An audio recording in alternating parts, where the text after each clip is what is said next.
All right, and now I am joined by Seth. Thank you for joining us today, Seth. And Seth is running for Postgrad Officer. So tell me a little bit about your campaign. Hi, it's great to be here. I'm Seth, I'm running for Postgrad Officer, and I'm running on a series of pledges, some of which I can outline right now. Firstly, I want to lobby UCL so that returning students get a discount on their postgraduate studies if they want to do a master's and stay at UCL. Lots of universities offer this. I think we should be one of them as well. Second of all, I want to ensure that UCL students have sufficient support in terms of jobs, particularly sustainable careers. And thirdly, I want to fix the student union democratic structures so that action and policy is passed quickly rather than having dither and delay as we have seen this year. Great, thank you. So looking at the student union, what is the main issue you see within it, and how would you like to combat that? I think that's a great question. I think there's lots of talk about engagement and lots of other things that we can do to support students, but ultimately, I think the issue comes down to the fact that our officers aren't held accountable for what they do. I could come here and I could promise, quite frankly, anything, and I could promise to rebuild half of campus and go around and no one would stop me from saying that. And of course, we know it's not realistically possible, but I could win on grand pledges and no one would hold me accountable if it wasn't fulfilled. So I think we need reps who not necessarily are scared, but are apprehensive that they are serving people. Currently, we have some sabbatical officers who don't believe in accountability. They see their jobs as part of a grad scheme. We shouldn't be advertising sabbatical roles as a grad scheme. It's an act of service to students that you're trying to push for change. So I'd say one of the key ways that you can address that is that we have more media scrutiny. We have more discussions like this as about what we want to do in terms of the union. I want SABs to be criticised when they don't fulfil their promises. If I don't do things, tell me that I haven't done them and ask me why I haven't done them. And thirdly, something I've said, that if SAP reps don't turn up to meetings, we've had issues with zones not meeting quoracy this year, so policy can't get passed, they should be removed from the zones. Okay, and Seth, how feasible do you think that your policies would be to enact within UCL? That's a great question. So the most difficult one is the postgrad fee discount, because the fees are set by UCL centrally, and that's why I'm saying I will lobby UCL. I think I'm a tough negotiator. I think they'll listen to me. Of course, I'll be willing to make offers to them. But that's going to be the hardest one to achieve. I think we've already got a lot of things on the jobs front. And then on the terms of sacking reps who don't fulfil their roles, there is a mechanism for that within the bylaws. If I get a good team on union exec, it's very, very easy to do. If you don't attend 2 meetings, you can request them to attend union exec. And I would, of course, give them the option to explain their presence. If they've had apologies to these meetings, no problem whatsoever. But if they can't explain the reasons why they haven't been attending these meetings, then we can easily dismiss them through that. Okay, great. And what is your favourite society at UCL? I'm going to upset everyone in the room by saying it is currently the Cheese Grater magazine. I think they've done an amazing job of changing the attitude towards officers and reps in sometimes quite critical reporting of what reps have done. And I think we have seen an increase in sabbatical officers actually fulfilling their pledges because they know that if they don't, there will be questions asked.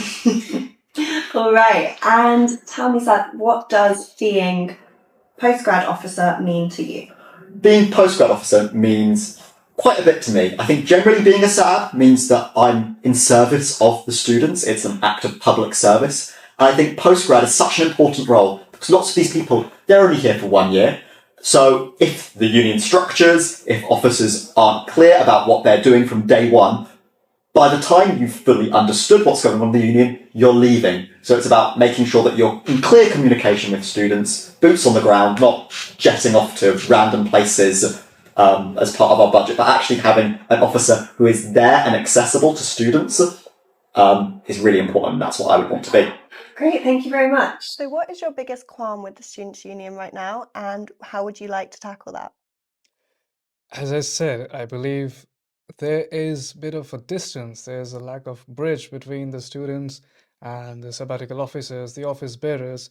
I understand they have a lot of social presence. They're trying to, be socially active on social media and also give out emails. That is true, but there should be more interpersonal connections. There should be more interpersonal conversations. You have to talk to the students, and the students have to talk to you as well. Be comfortable to bring up things to you.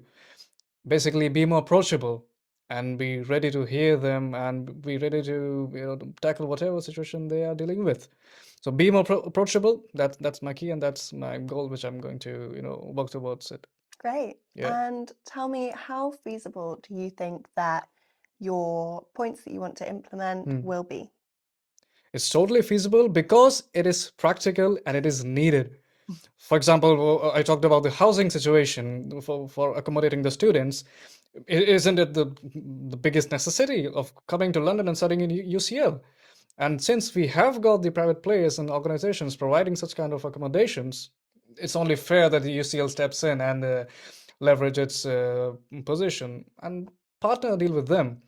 And talking about mental health and mental well-being, it should be applied to everyone, not just students, not just sabbatical officers, but to tutors, the office bearers, the authority, everyone, because we share this space.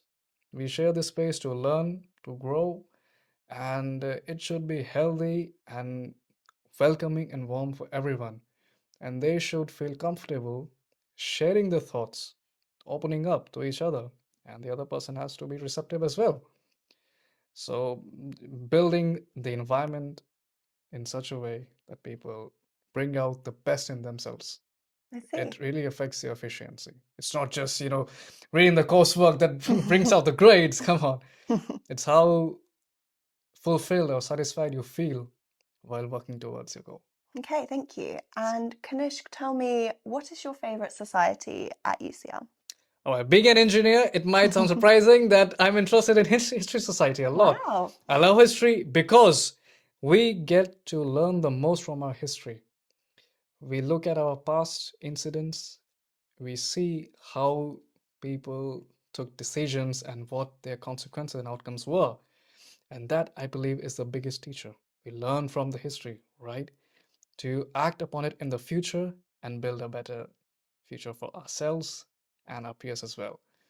And History Society has been very active. The people are so lovely. Love you guys. Yeah. So Shout out to History Society. History Society all the way. Great. Well, thank you very much for joining us, Kanishk. Lovely, lovely. Thank you so much. Thank you. All right, and now we are joined by Darcy, who is our current postgraduate officer. Darcy, thank you for joining us.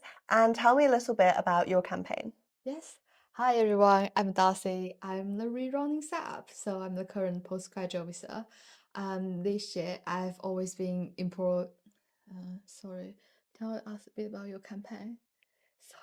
No, don't worry. Can Take we your try time. again? Yeah, we can Yes. cut things out. Hi everyone, I'm Darcy. I'm the rerunning SAB, and this year I've been working on a lot for students, especially in career support space. And this year, as I'm rerunning, I would like to continue to provide more career support for students. Great, thank you. So looking at the Students' Union right now, is there anything specific that you feel isn't going well this year that you'd like to go over and tackle next year?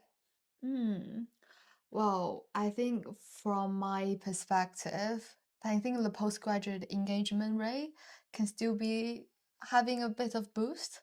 I feel like historically, postgraduate students don't feel like they belong to students' union. So there's always a myth that, oh, student union is for undergrads. Oh, not for me. I'll just leave it. But that's actually the myth I wanted to tackle. This I've been doing a lot for telling more and more postgraduate students about, oh, you should get involved.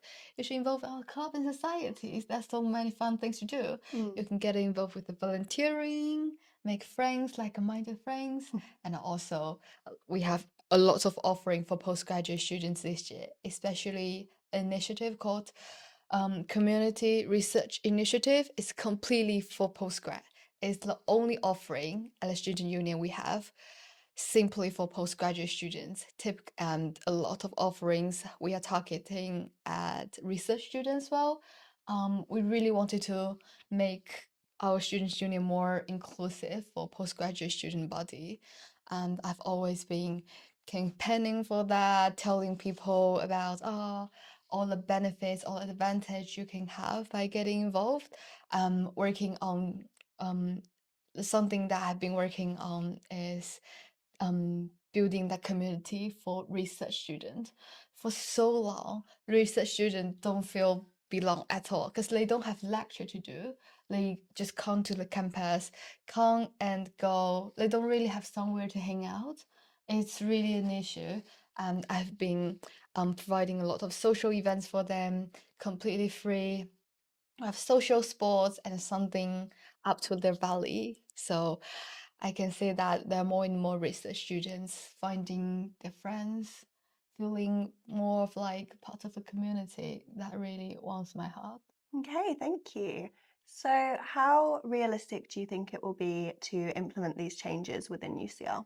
Very visible. I've done a lot in past year, and this year I will just continue doing all the projects I'm working on. One thing I feel most proud of is a program I developed. It's called Postgraduate Career Supercharger. It's a program of events I put together to support students with their employability, and we look at enhancing their transferable skills, boost their confidence, and grow their network. Every time we have career events, we have free food provided for students. Those career events are actually useful because all attendees and all the speakers are got invited because they are having industry experience. They will be able to give students more advice, more up-to-date advice, not someone who is using the slides from 10 years ago. We don't want that. We want really useful, practical career support for students. I would like to mention another thing is that, sorry, keep going. Sorry, Yes.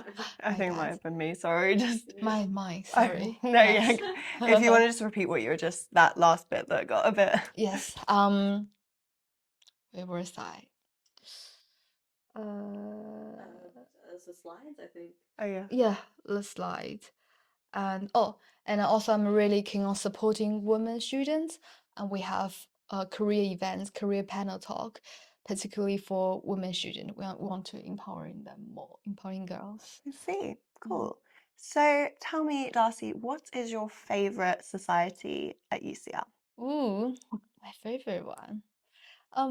Since doing the job I have to do lots of public speakings, lots of lobbying, presentations for students to be able to support them better.